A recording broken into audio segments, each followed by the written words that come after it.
Hey guys, Lucky here. With the first weekend of early access beta in the books, and we've got our rogue fully decked out and fully leveled here, we are going to go over the skill build that I recommend for leveling up and how to fastest level your rogue if you're playing the open beta this upcoming weekend. So we're going to go over some early specs, what you can do, also the best places to level, and what the hallowed ossuary is and why it's so important if you want to get that level 20 wolf pup or level 25 to get your face on the church in France for Diablo 4.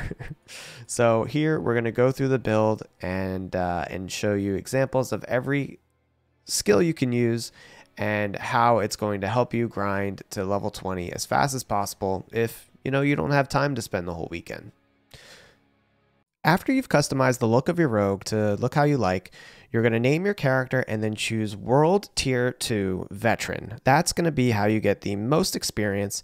And if it ever gets too difficult for you, don't worry, you can always drop back down to Tier 1.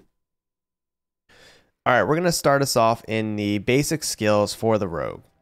My recommendation is that you go immediately into Puncture. Puncture, what's going to happen is you throw one blade, and every third cast, you're going to slow an enemy by 20% for 2 seconds. Great skill, great ability. And as in the case with a lot of classes in Diablo 4, it is almost always better to use the enhanced version for your next skill point rather than pumping up another skill into the actual skill itself. So you see, if we put another skill into Puncture, it only goes up from 23% of our damage to 25% of our damage, which isn't really a whole lot. So I highly recommend you go into Enhanced Puncture for your next skill point, at which point we are going to be unlocking our core skills. So Enhanced Puncture, what that's going to do is we're able to now gain resource whenever our puncture damages a crowd controlled enemy. So you saw every third cast of puncture, we're going to slow an enemy. That means they're crowd controlled. And now we're going to be gaining energy every time we hit. So just an example of what puncture looks like. A very basic skill, deals minor damage.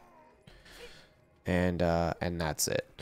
Once we get to our core skills, this is when we're going to be using our resource expender, and this is actually going to be a large amount of damage being dealt by this skill. I recommend Penetrating Shot because it's a great AoE style move.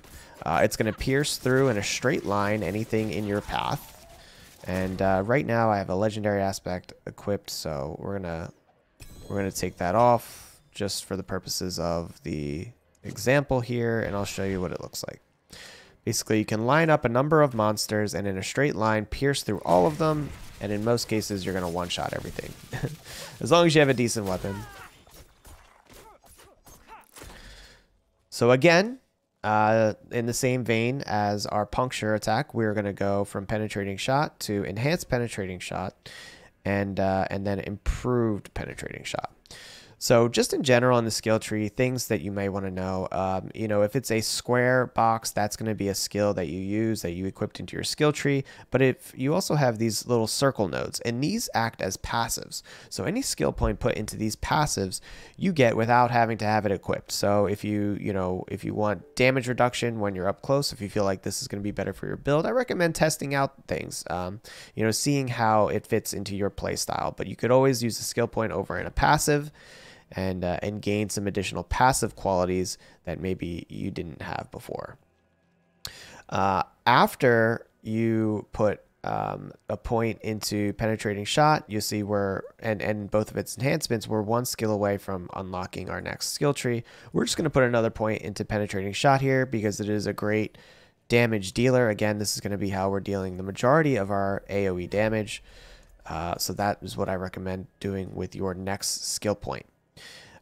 Now we unlock the agility skill tree. Here, dash is going to be your best friend. Dash is going to be our main mobility skill. You get 2 charges for it, and it helps you get around the map a lot faster. Not only that, but the rogue is one of the more squishy characters in the game for sure, especially in the beta so far that we've had and only the early access.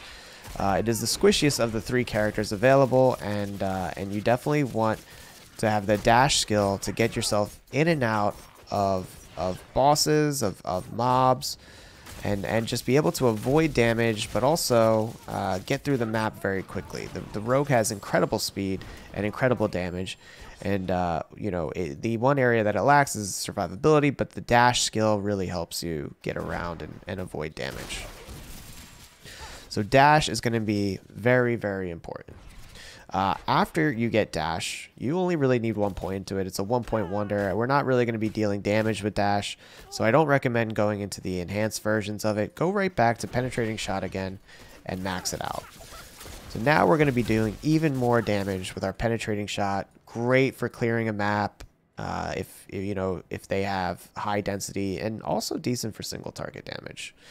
Once we have our penetrating shot maxed out, you'll see we're still a few skill points away here from reaching our next skill tree node. So what we're going to do is we're going to go back and get our final enhancement for puncture, which is fundamental puncture. So fundamental puncture is actually going to give us 3 blades now when we use our resource generator, and if at least 2 blades hit the same target, they become vulnerable for 2 seconds. Vulnerable is huge because if an enemy is vulnerable, you're ending up dealing 20% extra damage. So I'll show you what it looks like now. If we get real close, hit them with 2, they're vulnerable and taking much more damage as a result. So it's just a little bonus for your skill that you're using to generate resource. Now you're dealing some additional damage as well. So after your penetrating shot is maxed and you have your skill into puncture shot, we are going to unlock our subterfuge skill tree. Here we're going to go right into Dark Shroud. Dark Shroud is going to give you a ton of survivability. You cast it and you get these 5 orbs around you. Each one of those orbs is going to give you 8% damage reduction. So we said earlier how the rogue is pretty squishy. This is going to help with some of that. You want to make sure you're maintaining your charges. So keep your Dark Shroud up whenever you can. As you take damage, it's going to reduce some of the orbs that you have around you, and then you're going to be taking more damage. So you want to make sure that this is always up. After your first point, you can go into Enhanced Dark Shroud and then Subverting Dark Shroud. Now, Subverting is going to give us some extra movement speed, which is great for zooming. And then Enhanced is going to give us a 10% chance to not consume our orb. So that'll just be more uptime with our maximum amount of Dark Shroud orbs. From here, you can honestly go into whatever passives you like. So maybe, Exploit and Malice here will give us some extra damage to healthy and injured enemies. And then here, whenever we're dealing damage to a vulnerable enemy, we're going to do some increased damage. You saw we had some skills before that made enemies vulnerable. So passives are good here because we really don't need anything else. Our penetrating shot is our main DPS. We just want to put points in to unlock our imbuement skill tree. And once we have that unlocked, we're going to go with Shadow Imbuement. Shadow Imbuement is going to imbue our weapons with shadows, and our next 2 imbuable skills deal shadow damage for 6 seconds, and then if they were infected with shadow, they explode on their death and end up doing huge amounts of AoE damage. So see what that looks like here. So you see those shadow explosions when the enemies died? That is even more great AoE. For when you have a lot of enemies built up and you want to clear a screen fast. The rogue can quickly get overwhelmed by large amounts of mobs, so you definitely want to have a good AoE clear skill, and that's what Shadow Imbuement is going to do. After your first point, again, you can go to Enhanced Shadow Imbuement, and then Blended Shadow Imbuement is going to be our next one. So Blended makes the explosion, after the primary explosion, enemies are going to be vulnerable again. Remember we said that vulnerable we deal an extra 20% damage. And then Enhanced gives us extra critical strike. From here, again, you can just go into, you can go into passives if you want, or put more points into Shadow Imbuement. until you get to your ultimate skill, and then this is going to be the final skill that we put points into. And I like Shadow Clone here. You will have 2 extra skill points by completing your codex, so you can eventually enhance your Shadow Clone with the 2 skill enhancements. And what the Shadow Clone is essentially a clone of yourself that is just going to increase your DPS again even more. Great for single target, great for mobs.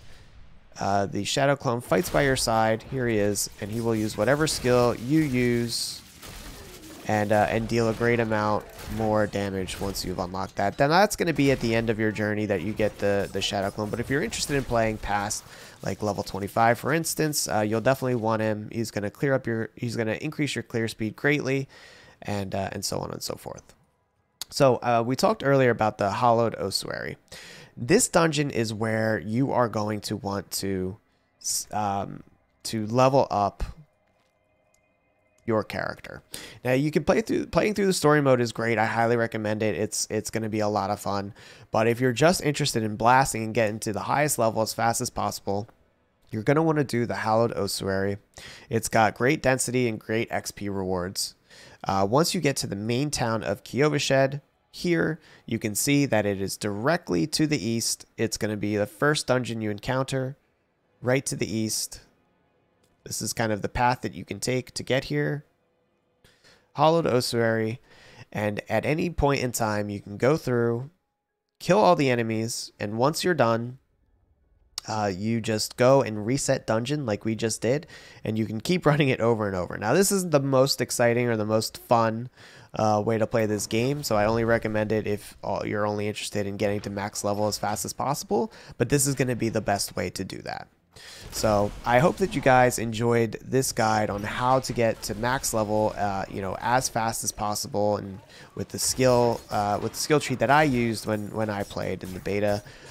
It felt very good, very strong, very effective. Again, I think DPS is a real strong suit for the rogue, and maybe the only area it lacks in is survivability, but it's fastest and most damage. So I hope you enjoyed the video.